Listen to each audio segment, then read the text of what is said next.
ఈరోజు నేను మ్యాగీని ప్రిపేర్ చేశాను. కొద్దిగా డిఫరెంట్గా ప్రిపేర్ చేసుకున్నాను. చాలా బాగుంది. మీకు కానీ నచ్చితే మీరు కూడా దీన్ని ట్రై చేయండి తప్పకుండా.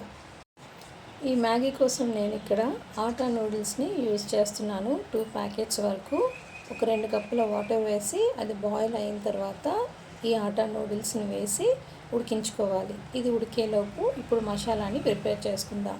ముందుగా ఒక బౌల్ తీసుకొని ఒక 3 స్పూన్ల వరకు టమాటా సాస్ని వేసుకోవాలి. టమాటా సాస్ వేసిన తర్వాత 1 స్పూను సోయా సాస్ వేసుకోవాలి. తర్వాత 2 ప్యాకెట్లు మనం యూజ్ చేసుకుంటున్నాం కాబట్టి ఆ 2 ప్యాకెట్ల వరకు మనం మ్యాగీ మసాలాని కూడా వేసుకోవాలి. ఇవన్నీ వేసి దీన్ని బాగా మిక్స్ చేసుకోవాలి. ఈ విధంగా బాగా మిక్స్ చేసిన తర్వాత 1/2 చెక్క వరకు నిమ్మరసాన్ని కూడా యాడ్ చేసుకోవాలి. నిమ్మరసాన్ని యాడ్ చేసిన తర్వాత ఒక 2 స్పూన్ల నువ్వులు తీసుకొని లైట్గా ఫ్రై చేసి ఆ 2 స్పూన్ల నువ్వులను కూడా వేసి దీన్ని బాగా మిక్స్ చేసుకోవాలి.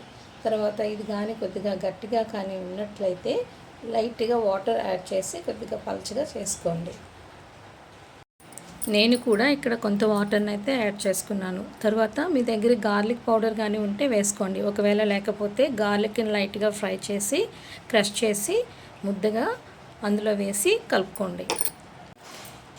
ఇప్పుడు మ్యాగీ అయితే ఉడికిపోయింది. మనం ప్రిపేర్ చేసుకున్న మసాలాని ఇందులో వేసుకుందాం. ఇప్పుడు ఈ పేస్ట్ని వేసిన తర్వాత 30 సెకండ్స్ పాటు మనం కుక్ చేసుకోవాలి. ఇక్కడ మీరు ఒకసారి ఉప్పును కూడా చెక్ చేసుకోండి. ఎందుకంటే మనం పేస్ట్ని యాడ్ చేసాం కాబట్టి మీకు ఉప్పు సరిపోతుందో లేదో చూసుకొని 30 సెకండ్స్ తర్వాత స్టవ్ ఆఫ్ చేసేస్తే మ్యాగీ రెడీ అయిపోయింది. ఇప్పుడు దీన్ని మనం ఒక సర్వింగ్ ప్లేట్లోకి తీసుకుందాం. ఫైనల్గా కొన్ని ఆనియన్స్ ముక్కలతో ఈ విధంగా గార్నిష్ చేసుకుంటే మ్యాగీ అయితే రెడీ అయిపోయింది. ఈ మ్యాగీ అయితే చాలా డిఫరెంట్గా చాలా బాగుంది. మీకు కానీ ఈ వీడియో నచ్చితే మీరు వెంటనే ట్రై చేయండి. ఈ వీడియో నచ్చితే నా ఛానల్ని సబ్స్క్రైబ్ చేసి లైక్ చేసి షేర్ చేయండి. Thank you.